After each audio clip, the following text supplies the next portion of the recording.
Did he do something wrong? Did he do something wrong, your dad? Like he broke the law, right? Yeah, he did, but doesn't give him the right to give him 55 years.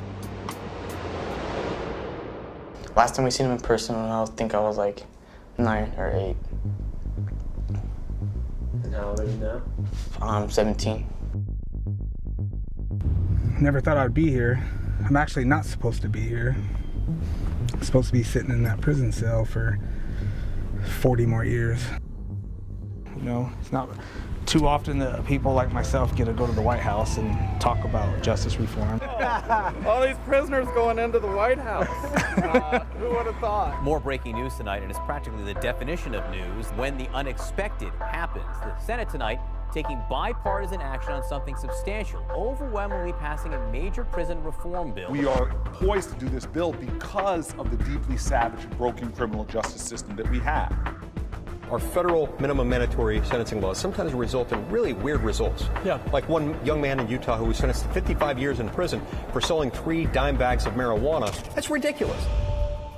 My name is Weldon Angelos. I'm from Salt Lake City, Utah. The first time I met Weldon, man, he was doing some work with the Dog Pound and Dads and them.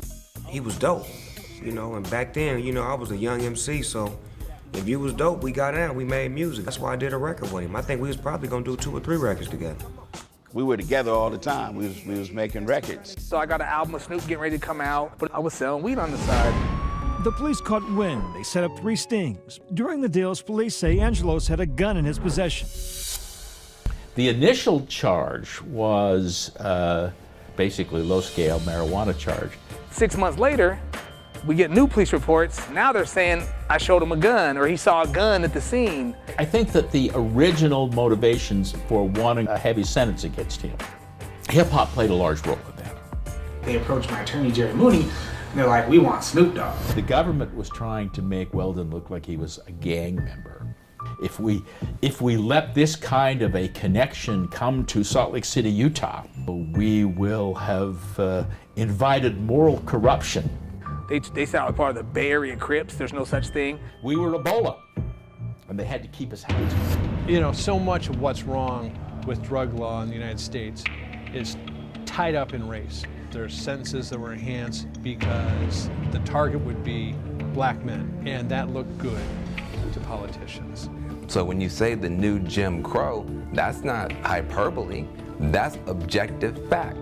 That is how you're able to keep people out of voting booths, out of jobs, out of neighborhoods, out of opportunity. You ain't gotta call nobody the N-word if you can call them a felon.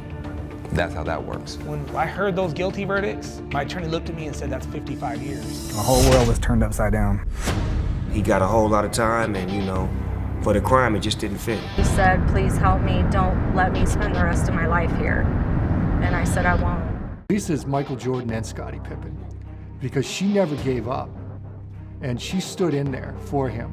Congressman Chaffetz was the very first one willing to put a bill out that would reform the federal criminal justice system. Once that happened, we now had to have a story, and I wanted that story to be the Angelos case. We were beginning to work with Koch Industries to try to bring a bipartisan coalition together.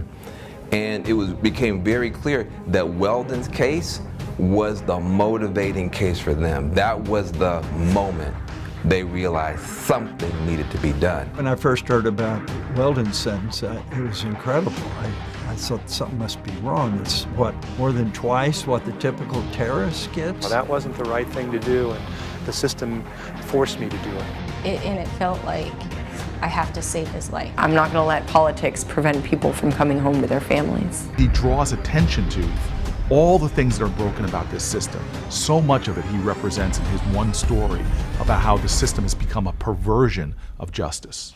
Only Congress can fix this problem. This issue is so urgent that even enemies can come together to work positively for change. Absolutely. We need all the help we can get. And Snoop Dogg, if he's willing to roll up his sleeves and work for this, then welcome to the party. God bless you. We have more people in prison than the rest of the modern world. That's not America. So that's what I want to do. I want to reform the system. Whatever I can do to help, I'm going to do it.